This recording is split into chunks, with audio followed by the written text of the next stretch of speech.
আসসালামু আলাইকুম এভরিওয়ান। আশা করি যে যেখান থেকে ভিডিওটি দেখছেন সুস্থ এবং ভালো আছেন। রুমা হোমমেড ফুডে আজ আমি আপনাদের বানিয়ে দেখাবো নারকেলি কচুর বড়া। এই কচুটা ভাজা, ভর্তা আবার মাছ দিয়ে তরকারি যেমন খাওয়া যায় তেমনি বড়া বানিয়ে খেতেও কিন্তু বেশ মজার। যারা খেয়েছেন তারা তো অবশ্যই জানেন, আর যারা খাননি একবার বানিয়ে খেয়ে দেখুন, আশা করি ভালো লাগবে। তাহলে চলুন এবার রেসিপিটি দেখে নেওয়া যাক। যারা চিনতে পারছেন না তাদের আমি দেখিয়ে দিচ্ছি।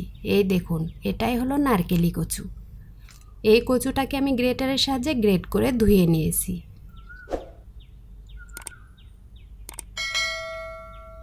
এবার এর ভেতর দেব পেঁয়াজ কুচি, 1 কাপ চালের গুঁড়া, 1 চামচ লবণ,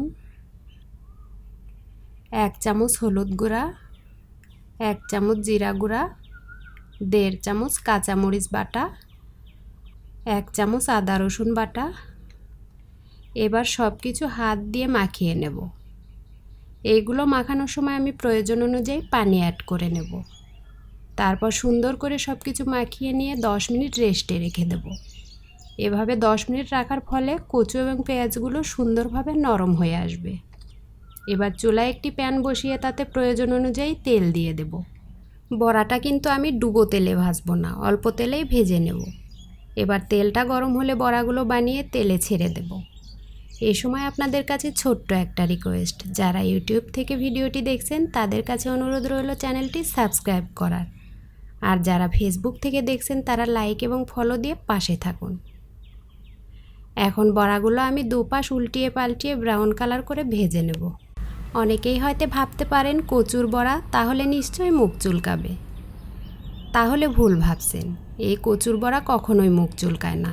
এটা আমরা বাসায় প্রায়ই বানিয়ে খাই। ভাজা হলে বড়ার তেলগুলো ঝরিয়ে তুলে নেব। এই বড়া কিন্তু অল্প তেলেই অনেক ভাজা যায়। এভাবে কচুর বড়া বানিয়ে খেয়ে আপনাদের কেমন লাগলো অবশ্যই কমেন্টের মাধ্যমে জানাবেন, আর কোনো মতামত বা জিজ্ঞাসা থাকলে সেটাও জানাবেন। দেখুন আমার কচুর বড়াগুলো বানানো কমপ্লিট। ব্যাস তৈরি হলো আমার কচুর বড়ার রেসিপি। এই কচু দিয়ে কিন্তু আবার মজার একটি ভর্তাও বানানো যায়।